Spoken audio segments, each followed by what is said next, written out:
Assalamualaikum warahmatullahi wabarakatuh. Hai semuanya, pada video kali ini saya akan membahas materi public speaking tentang presentasi. Bagaimana sih cara mempersiapkan dan menyampaikan presentasi yang efektif? Sebelumnya, perkenalkan, saya Zahra Aulia Rehani dengan NPM 0441226045 kelas Humas 2. Yuk kita mulai! Presentasi adalah proses komunikasi di mana seorang individu atau sekelompok orang menyampaikan informasi, ide, atau gagasan kepada audiens dengan tujuan tertentu.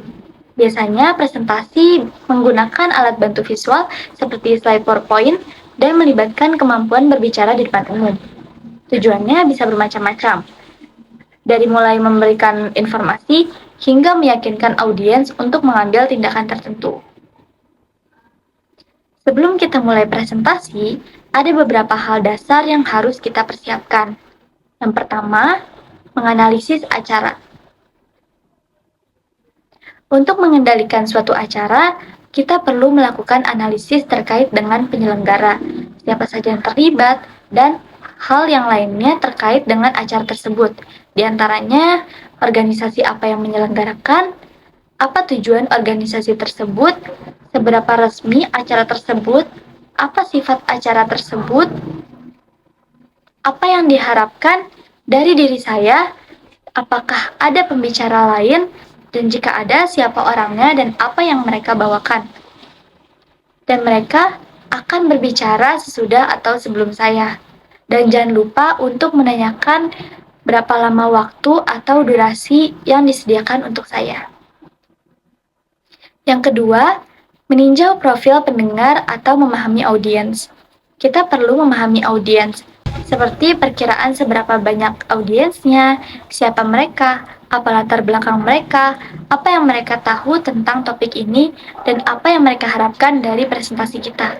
Mengetahui hal ini akan membantu kita menyesuaikan konten dan jenis alat bantu serta metode atau cara penyampaian yang akan digunakan agar lebih relevan dan menarik.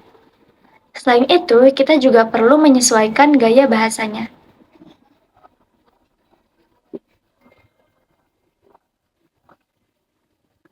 Yang ketiga, mempelajari lokasi. Tempat yang akan kita gunakan pada kegiatan presentasi berpengaruh pada tingkat keberhasilan presentasi. Oleh karena itu, kita harus terlebih dahulu menganalisis lokasi tersebut. Hal-hal yang harus kita ketahui diantaranya, yang pertama, di dalam ruangan atau di luar ruangan. Jika di dalam, ruangan yang digunakan itu berukuran besar atau kecil. Yang ketiga, lokasi dekat dengan keramaian atau tidak. Yang keempat, menggunakan peralatan lengkap atau tidak. Yang kelima, di mana saya harus berdiri sebagai pembicara. Yang keenam, bagaimana tempat duduk audiens, apa berjajar ke belakang atau berbentuk lingkaran.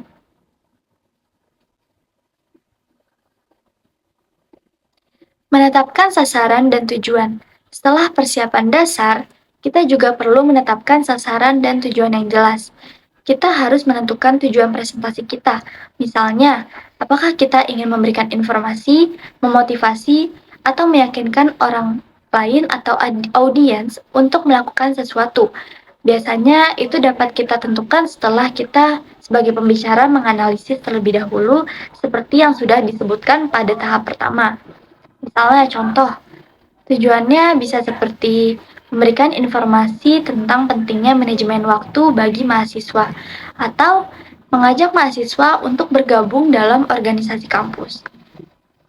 Tujuan berhubungan dengan langkah yang rinci dan tepat untuk mencapai sasaran. Umumnya, tujuan melakukan presentasi adalah untuk menyampaikan informasi to inform atau mempengaruhi to persuade.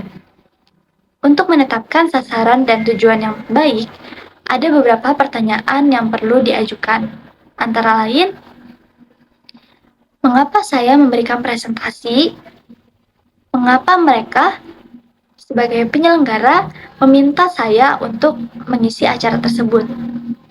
Apa yang ingin saya capai dan bagaimana membuat presentasi yang menarik? Sekarang kita masuk ke tahapan proses presentasi. Tahap pertama adalah planning atau perencanaan. Dalam tahap ini, kita perlu mengidentifikasi tujuan presentasi, mengatur konten, mempersiapkan alat bantu visual, dan tentu saja latihan.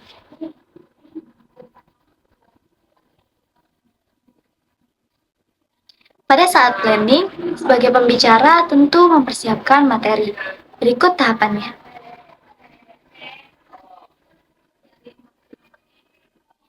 Mengenai materi, kita perlu mengumpulkan informasi yang relevan dari berbagai sumber yang terpercaya dan menyusunnya secara logis agar mudah dipahami.